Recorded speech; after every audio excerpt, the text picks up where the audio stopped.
Okay, Robert here, back in another video. I'm on my break at work at the moment. I'm bored. So I'm going to talk about Phase 3 of the Marvel Cinematic Universe. Yeah, that's what I'm going to talk about. Sorry about the steering wheel in the way, but this is the only place I can put my phone. Because obviously I'm sitting in the car. I'm trying to show you fluffy dice, it's not working. Right, as everyone knows, the Marvel event happened a few weeks back now, announcing all the Phase 3 movies. Very, very exciting stuff, very, very cool. What I was shocked at is that I didn't know that Ant-Man was the last movie in Phase 2. I thought it was the Avengers. So Ant-Man is the last movie in Phase 2. Think that was a bit of a letdown. Full Avengers were going to be it. Because obviously, you know, being a big thing to go forth with. But the first movie is going to be Captain America Civil War. Now, that is very, very interesting. Everybody knows that the Civil War story is a big, huge event in the history of Marvel. We saw deaths, we saw carnage, we saw the Avengers split up, we saw everything. I think the comic book series, I know there's a 7-part, Civil War itself is a 7-part story. But I think it's like 109 issues for like the entire arc amongst the Marvel universe, which is insane. As we know, Iron Man 4 isn't going to happen, so Robert Downey Jr. needs to be somewhere, so that is where Civil War comes into play. Even though Captain America is the title of the movie, by the looks of it, it's going to involve every Marvel character.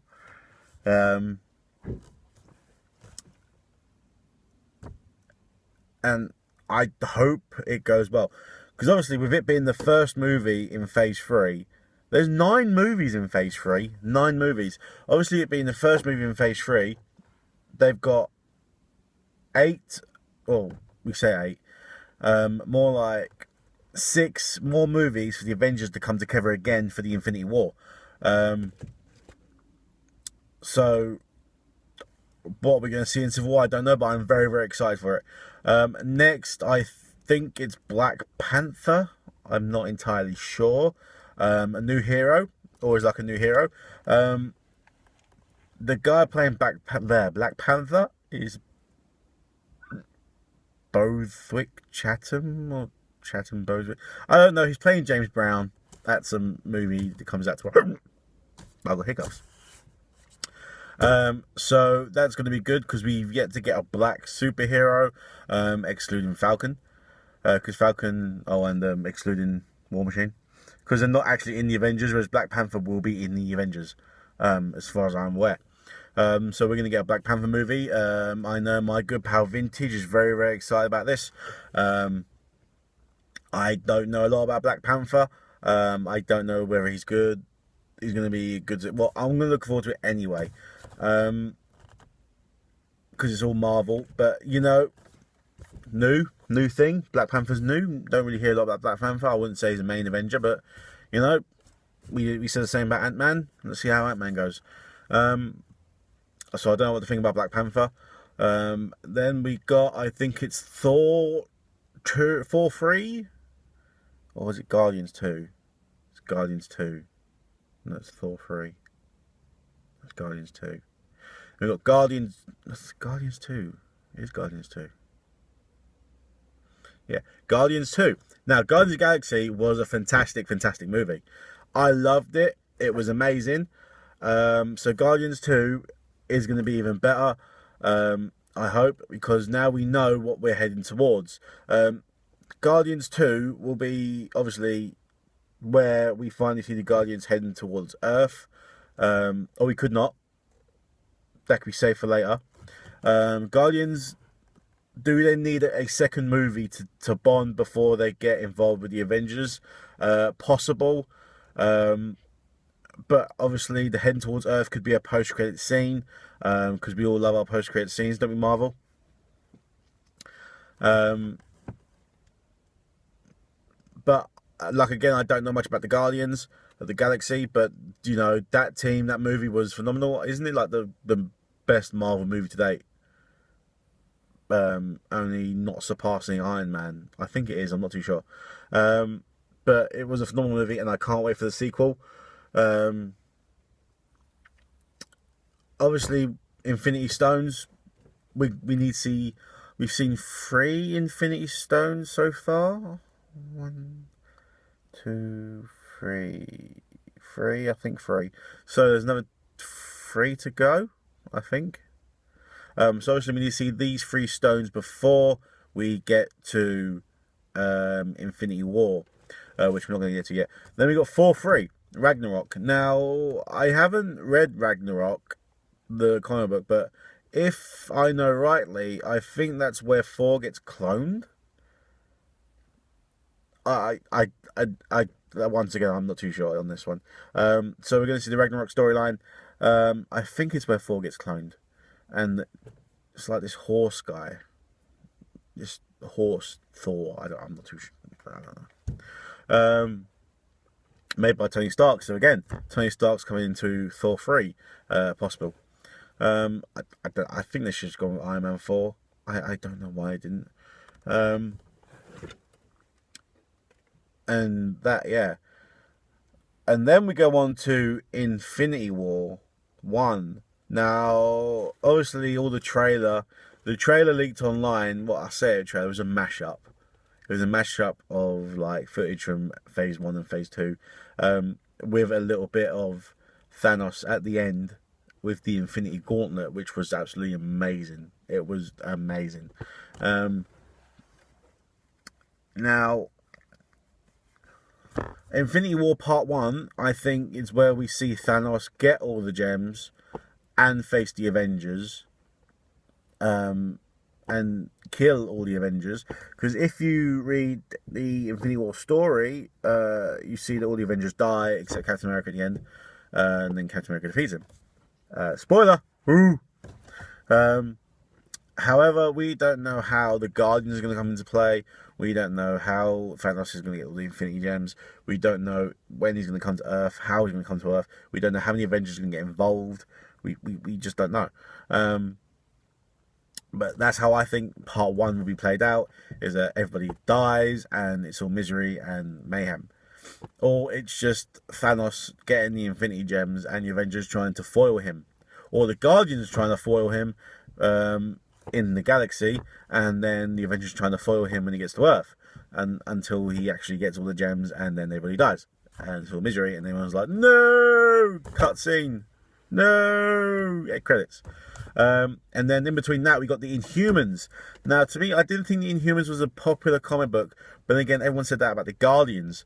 Now, I've read a couple of Inhumans comics, and I don't understand it. I don't get it. I hope they do something well with it, because at the moment I got no idea what's going on with the Inhumans. Obviously, it'll be interesting to see, because you know you got another new story in between a 2-parter in the Infinity War, which is weird. Why would you do that? And will the Inhumans get involved in Infinity War Part 2? Will the Inhumans swing the battle in Part 2? This is something we don't know.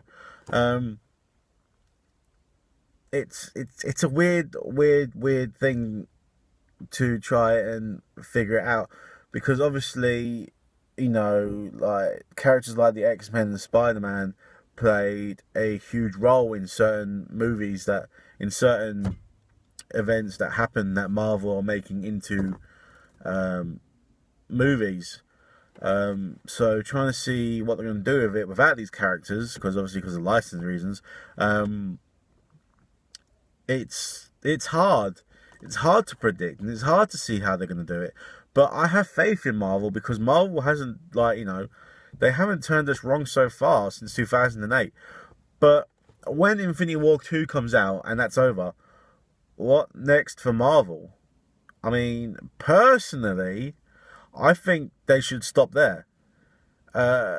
Because, you know, the Infinity War, when it comes out in 2019, that would have had an 11-year build. Because, you know, it started at Iron Man 1.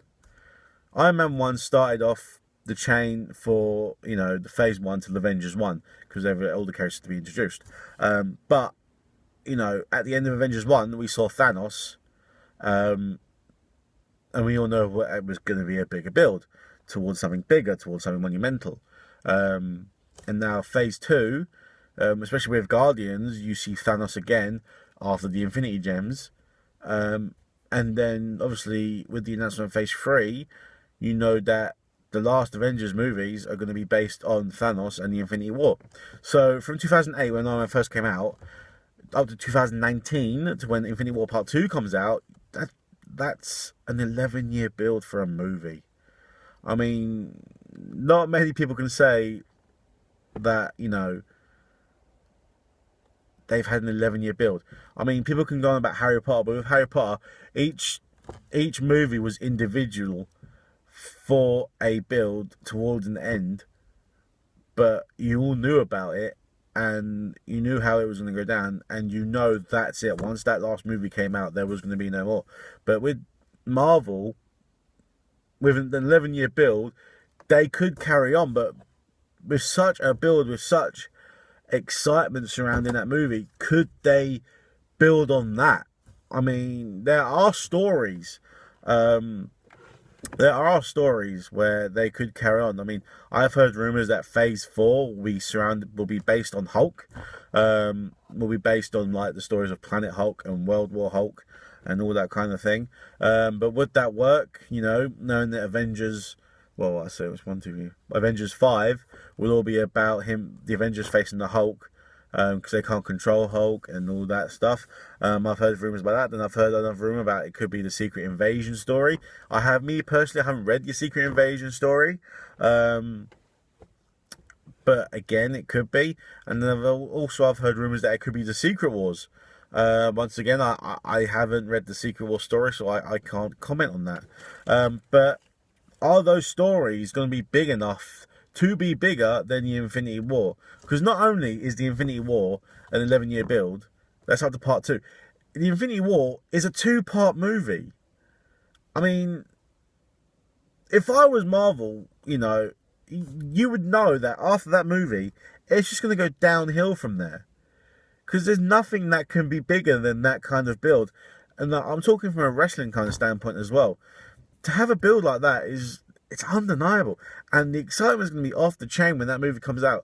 I mean, the only thing that could ruin Avengers Part 2 is if the Inhumans absolutely sucked as a movie.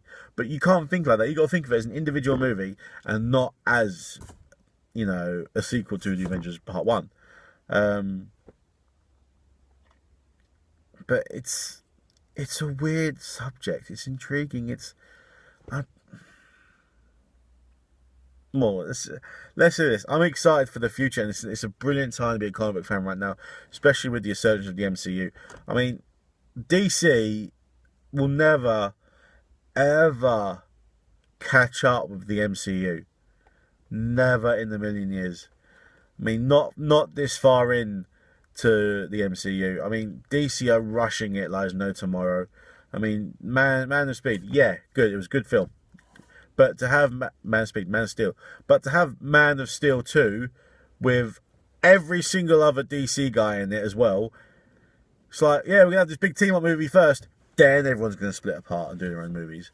No, that's not how you do it, because then you're starting off with something massive, and then you're going to be, you know, splitting everything apart, and everything's going to be shit afterwards. That's just bad marketing.